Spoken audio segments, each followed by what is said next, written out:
Cette statuette en argile a été enterrée dans un sanctuaire sur l'île de Chypre il y a plus de 2000 ans.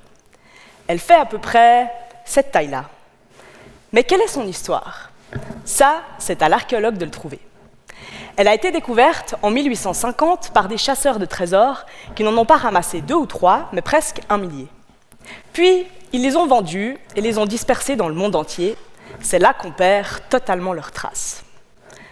Quand j'ai commencé mes études en archéologie, on m'a dit « Pauline, les trouvailles qui sortent de ces chasses au trésor et pas de fouilles archéologiques sont perdues pour la science. » Eh bien, quand j'ai commencé mon doctorat, j'ai voulu faire ma sale gamine et je me suis mise à traquer ces figurines perdues dans toutes les villes que vous voyez sur la carte.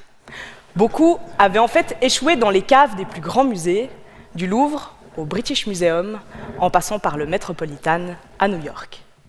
Au fil des ans, en ouvrant des tiroirs fermés depuis plus d'1 siècle, j'ai pu examiner près de 700 de ces statuettes-là. Et plusieurs indices ont refait surface.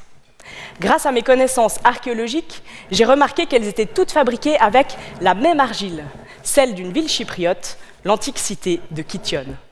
Mais surtout, certaines portaient encore à la surface de fins cristaux de sel, preuve de leur origine, les bords du lac salé de la ville. Kition, c'est une ville chypriote importante dans l'Antiquité. Aujourd'hui, elle est enfouie sous la ville moderne de Larnaca, qui se situe en bord de mer, juste à côté d'un petit lac où l'on récoltait le sel. À l'heure où je vous parle, on fait sûrement du jogging sur son rivage en côtoyant des pauvres flamants roses coincés entre un aéroport et une base militaire. Or, des salines de Kition, j'ai aussi remonté la trace d'une inscription. Elle nous apprend que les habitants de l'Antiquité vénéraient là une déesse comme leur mère, sans doute pour qu'elle protège les femmes en couche et les nouveau-nés. Pas étonnant, puisque sur les statuettes, la déesse porte souvent de jeunes enfants. Mais j'ai remarqué que ce ne sont pas juste des bambins.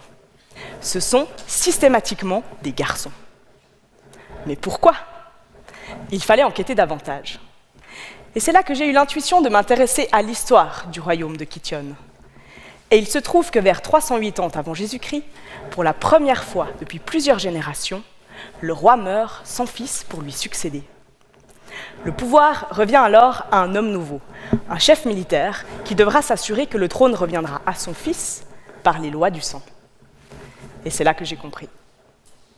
La déesse des salines ne protégeait pas juste les garçons. Elle a été installée là pour protéger un héritier, celui de la couronne d'un des royaumes les plus puissants de Chypre. Alors, plutôt bavarde, non? Cette déesse.